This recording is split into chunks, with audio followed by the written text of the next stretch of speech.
Are gas stoves bad for your health? Well, Theo, let's just fire up the old URL trawler and see if we can find a simple answer to this simple question. Left's agenda to get rid of natural gas. 12 extra seconds to cook your soup. Rest my gas cooker from my cold dead hand. I have taped myself to the stove and I will stay taped to this stove. No! Forget the culture war and put climate change aside for a second. This question is about gas stoves' health risks. And yeah, I know it might be hard to believe there are any after literally decades of gas industry propaganda, including this 100% real educational rap. Cooking with gas, cooking with gas. We all cook better when we're cooking with gas. Gas is so hot, it's not on when it's off. It's the only way to cook. That's what we were taught. Very Cooking fun. with gas. But no, we're going to focus on your health.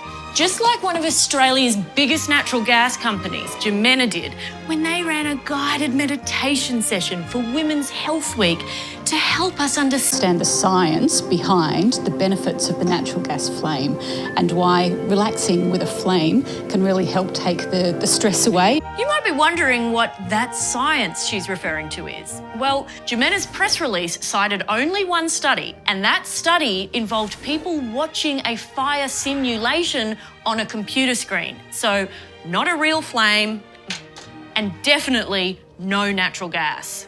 So much for the benefits. So soothing.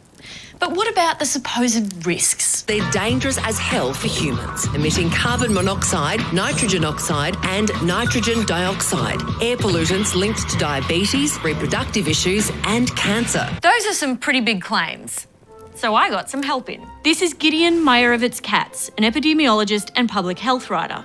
What does the evidence say about gas stoves giving you cancer? There just isn't that much. Most of the evidence that looks at gas stoves and cancer actually looks at whether gas stoves are reducing the risk of cancers because they're comparing gas stoves to wood stoves, and wood stoves definitely do cause health issues. So cancer's pretty complicated. What about diabetes? The pollutants that gas stoves create have been linked to an increased risk of diabetes, particularly nitrous oxides. Just hard to be certain whether nitrous oxides are causing an increased risk of diabetes or whether other factors that relate to nitrous oxide pollution in society are the things that are causing the increased risk. Natural gas is fine. Natural gas is clean. Safe cooking makes sense. We're not trying to be mean. What about the cooking with gas rap? Is that bad for you? It is the worst thing that I've ever seen.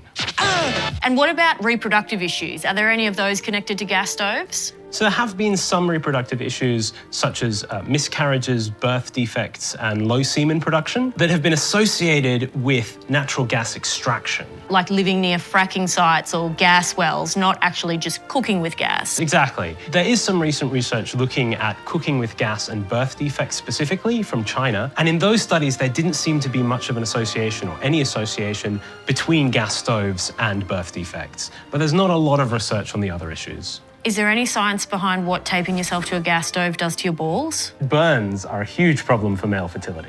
Okay, that's good to know, guys. Did you actually look that up? I looked that up. Now, this doesn't mean there are no health risks associated with Cooking with gas, cooking with gas. because there was a fairly alarming claim made recently about a link to asthma. A child living with gas cooking in the home faces a comparable risk of asthma to a child living with household cigarette smoke. So if we took all those gas stoves out of the equation, would a whole bunch of kids not end up with asthma? 12.7% of childhood asthma is associated with gas stoves.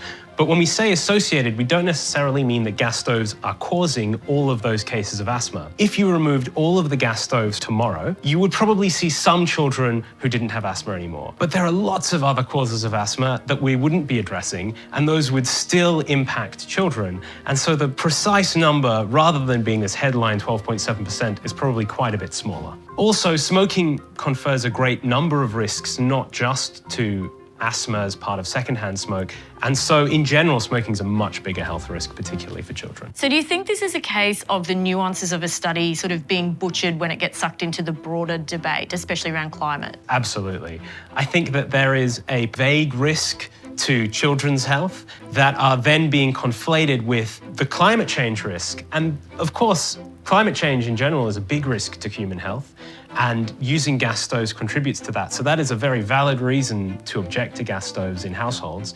But I think that there's a big difference between saying, oh, well, maybe we shouldn't use gas stoves quite so much because they contribute to climate change, and cooking chicken nuggets for your children tonight will harm their health. At least some in the gas industry have known about its potential air pollution problems for more than 50 years. The American Gas Association even acknowledged the need to address pollutants in household air in a draft report way back in 1972. But somehow, that section never made it into their final report, or the wrap. Gas.